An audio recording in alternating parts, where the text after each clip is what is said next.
नमस्कार दोस्तों, आज हम इस वीडियो में पढ़ने वाले हैं कि बुद्धि क्या होती है, व्हाट इज़ द इंटेलिजेंस, और बुद्धि की विशेषताएं क्या होती हैं और बुद्धि के प्रकार क्या होते हैं। चलिए मैं आपको समझाती हूँ कि बुद्धि क्या होती है। अतीत के अनुभवों का प्रयोग, नवीन परिस्थितियों में समायोजन, परिस्थिति को समझना तथा क्रिया को व्यापक रूप से देखना ही बुद्धि है। यानी कि जब हम अपने अतीत के अनुभवों का प्रयोग करना सीख जाते हैं, नई नई परिस्थितियों से समायोजन करने लगते हैं, परिस्थितियों को समझने लगते हैं, तो यही हमारी कहलाती है बुद्धि।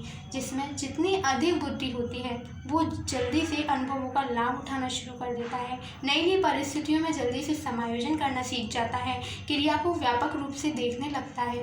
तो यह जो हमारी जो योग्यता होती है वो कहलाती है बुद्धि।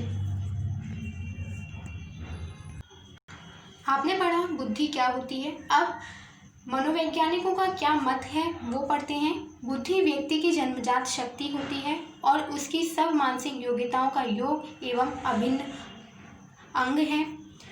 आधुनिक शिक्षा जगत में बुद्धि का यही अर्थ सर्वमान्य है। यानी कि बुद्धि व्यक्ति की जन्मजात शक्ति है, बुद्धि वंशानुगत होती है, बुद्धि हेरिडिटी से मिलती है और उसकी सब मानसिक योग्यताओं का योग एवं अभिन्न अंग है। आधुनिक शिक्षा जगत में बुद्धि का यही अर्थ सर्वमान्य है। यानी कि बुद्धि के बारे में यही अर्थ सर्वमान्य माना जाता है। बुद्धि व्यक्ति की जन्मजात शक्ति है, उसकी सब मानसिक योग्यताओं का योग एवं अभिन्न अंग है। आधुनिक शिक्षा जगत में बुद्धि का यही अर्थ सर्वमान्य है। चलिए बुद्धि के बारे में और डिटेल में पढ़ते हैं। बुद्धि के विषय में अब एक नया मत यह विकसित हो रहा है कि बुद्धि नामक कोई भी तथ्य नहीं है। प्रत्येक व्यक्ति की अपनी क्षमता होती है। किसी कार्य को करने की क्षमता की भिन्नता ही विभेद करती है। एक व्यक्ति एक क्षेत्र में अपनी योग्यता तथा क्षमता का लाभ उठाता है तो दूसरा व्यक्ति दूसरे क्षेत्र में लाभ उठाता है। यानी कि हर व्यक्ति एक जैसा तो नहीं होता ना, हर व्यक्ति की योग्यताएं क्षमताएं अलग अलग होती हैं।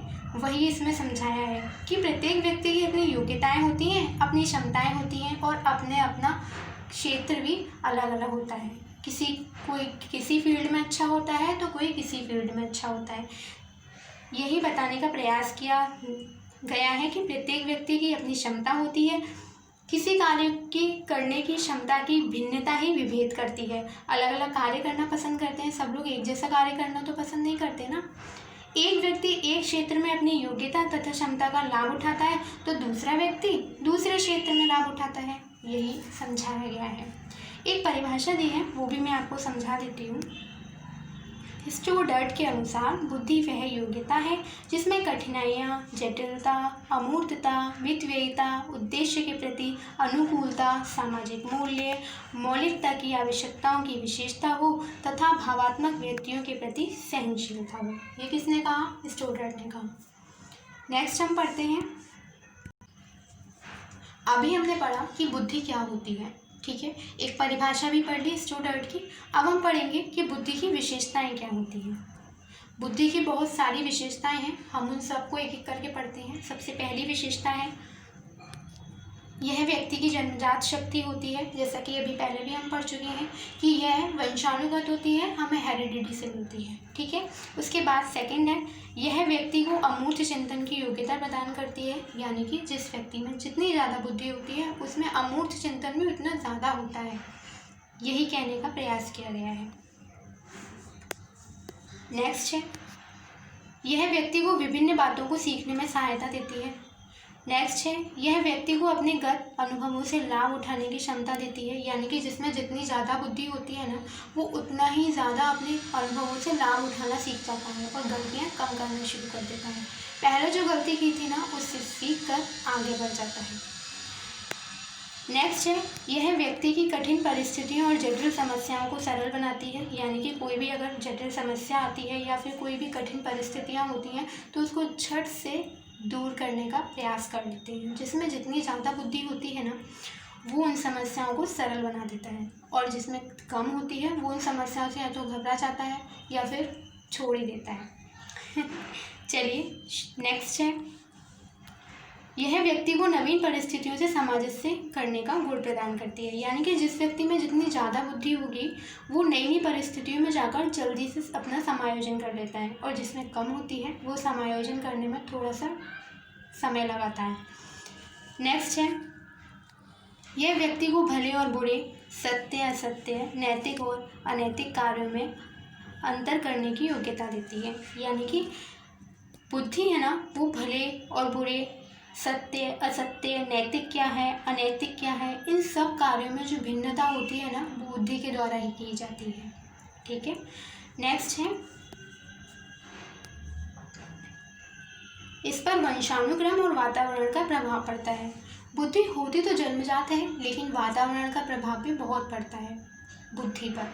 अगर हमें अपनी बुद्धि के हिसाब से, यानी कि हमें हमारी योग्यता के हिसाब से वातावरण मिल जाता है तो हमारी बुद्धि और बढ़ जाती है। लेकिन अगर वातावरण नहीं मिलता तो कोई प्रभाव बहुत ज़्यादा नहीं पड़ता, लेकिन प्रभाव ज़रूर पड़ता है।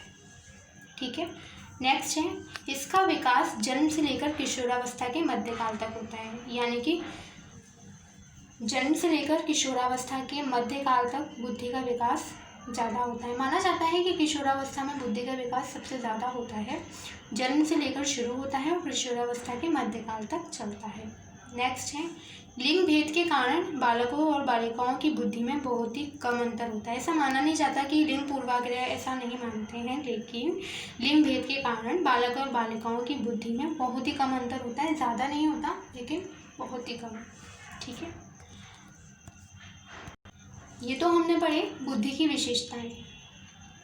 अब हम पढ़ेंगे बुद्धि के प्रकार। कितने प्रकार की बुद्धि होती हैं और किन किन मनोवैज्ञानिकों ने कितने कितने प्रकार की बताई हैं। चलिए तो शुरुआत करते हैं। बुद्धि का वर्गीकरण विद्वानों ने इस प्रकार किया है। थॉर्नडाइक कहाँ के मनोवैज्ञानिक थे? थॉर्नडाइक थे अमेरिका के, है ना। अमेरिका के मनोवैज्ञानिक थे थॉर्नडाइक। उन्होंने बुद्धि को 3 प्रकार से बांटा। कौन कौन सी? एक तो थी अमूर्त बुद्धि, दूसरी थी सामाजिक बुद्धि और तीसरी थी यांत्रिक बुद्धि। अब आप सोच रहे होंगे अमूर्त बुद्धि क्या होती है ना। तो चलिए पढ़ लेते हैं। अमूर्त बुद्धि ज्ञानोपार्जन के लिए प्रयोग की जाती है। शब्दों, प्रतीकों, समस्या समाधान आदि के रूप में अमूर्त बुद्धि का प्रयोग किया जाता है। जैसे कि हमें पढ़ाया जाता है ना कि दार्शनिक होते हैं ना, डॉक्टर्स होते हैं, वकील होते हैं, चित्रकार होते हैं, साहित्यकार होते हैं, इन लोगों में होती है अमूर्त बुद्धि। आपने देखा होगा कि जो कविताएं लिखते हैं ना, वो कविताओं की तुलना ऐसी चीज़ों से कर देते हैं जो अमूर्त होती हैं, जो सामने नहीं होती लेकिन हमारे माइंड में होती हैं। आपने देखा होगा, है ना। तो उसी हिसाब से उनमें जो बुद्धि होती है ना वो अमूर्त बुद्धि होती है। अमूर्त बुद्धि किन किन लोगों में पाई जाती है वो मैं आपको बताती हूँ। अच्छे वकील, है ना, डॉक्टर, दार्शनिक, चित्रकार, साहित्यकार, इन सब लोगों में अमूर्त बुद्धि पाई जाती है। ठीक है। नेक्स्ट हम पढ़ते हैं सामाजिक बुद्धि। इस बुद्धि के द्वारा व्यक्ति समाज में समायोजन करता है, विभिन्न व्यवसायों में सफलता प्राप्त करता है। यानी कि जिसमें सामाजिक बुद्धि होती है ना वो बहुत ही सोशल होता है, समाज में रहना पसंद करता है, लोगों के साथ घुलना मिलना पसंद करता है। तो उसमें जो बुद्धि होती है ना वो सामाजिक बुद्धि होती है। यानी कि उसमें सोशल रहने का ज़्यादा वो होता है। तो उसमें जो जिस प्रकार की बुद्धि पाई जाती है ना वो सामाजिक बुद्धि होती है। अब हम पढ़ते हैं तीसरी, यांत्रिक बुद्धि। इस बुद्धि की सहायता से व्यक्ति यंत्रों तथा भौतिक वस्तुओं का परिचालन करता है। ऐसे व्यक्ति इंजीनियर, मैकेनिक, तकनीशियन, है ना, आदि होते हैं। यानी कि जिन व्यक्तियों में यांत्रिक बुद्धि पाई जाती है वो इंजीनियर होते हैं, मैकेनिक होते हैं। आपने देखा होगा ना, इंजीनियर कई सारी चीज़ें बना लेते हैं, तो वो यांत्रिक बुद्धि होती है उनके अंदर। मैकेनिक होते हैं, तकनीशियन होते हैं, ये सब। इन लोगों में जिस प्रकार की बुद्धि पाई जाती है वो होती है यांत्रिक बुद्धि।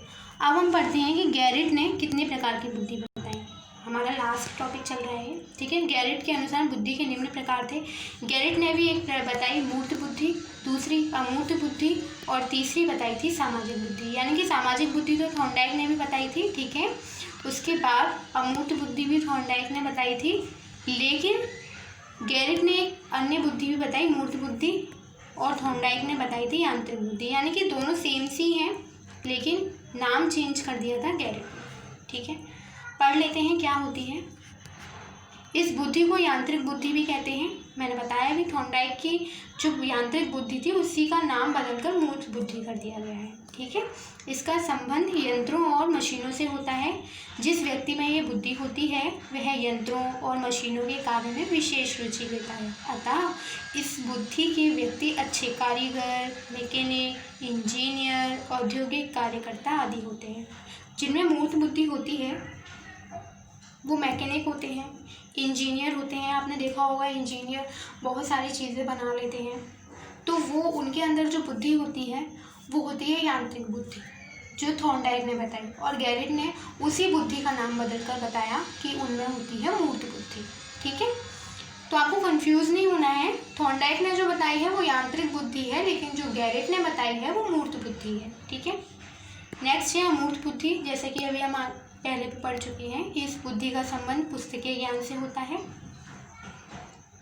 जिस व्यक्ति में यह बुद्धि होती है वह ज्ञान का अर्जन करने में विशेष रुचि लेता है। अतः इस बुद्धि के व्यक्ति अच्छे वकील, डॉक्टर, दार्शनिक, चित्रकार, साहित्यकार ये सब होते हैं। ठीक है, सामाजिक बुद्धि भी बताया था। जिस व्यक्ति में सामाजिक बुद्धि होती है वो सोशल रहना पसंद करता है, लोगों से घुलना मिलना, बातें करना, ये सारी चीज़ें उसके अंदर होती हैं। तो उस व्यक्ति में जिस प्रकार की बुद्धि पाई जाती है वो होती है सामाजिक बुद्धि। पढ़ लेते हैं इसको भी।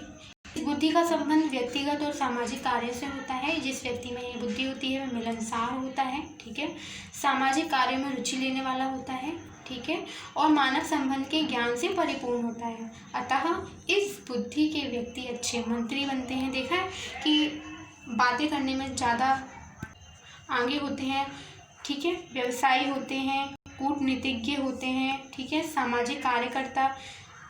जिन व्यक्तियों में सामाजिक बुद्धि पाई जाती है वो होते हैं अच्छे मंत्री, व्यवसायी, कूटनीतिज्ञ, सामाजिक कार्यकर्ता। ये इन सभी लोगों में जिस प्रकार की बुद्धि पाई जाती है वो सामाजिक बुद्धि वाले होते हैं। सामाजिक बुद्धि वही बुद्धि होती है जिसमें व्यक्ति मिलनसार हो, सामाजिक कार्य में रुचि लेने वाला हो, मानव संबंध के ज्ञान से परिपूर्ण हो, है ना। ये सारी विशेषताएं हैं सामाजिक बुद्धि की। आज हमने पढ़ा बुद्धि क्या होती है, बुद्धि की विशेषताएं क्या हैं और बुद्धि के प्रकार क्या हैं। आगे मैं आपको इस वीडियो में बुद्धि के जो सिद्धांत दिए थे स्टर्न ने, टर्मन ने, स्पीयरमैन ने, द्विकारक, एक कारक, उसके बारे में मैं आने वाली वीडियो में आपको पढ़ाऊंगी। आप इस वीडियो को लाइक करना ना भूलें और अपने फ्रेंड्स को ज़्यादा से ज़्यादा शेयर करें और इस चैनल को सब्सक्राइब भी करें ताकि आने वाली वीडियो का आपको नोटिफिकेशन मिलता रहे।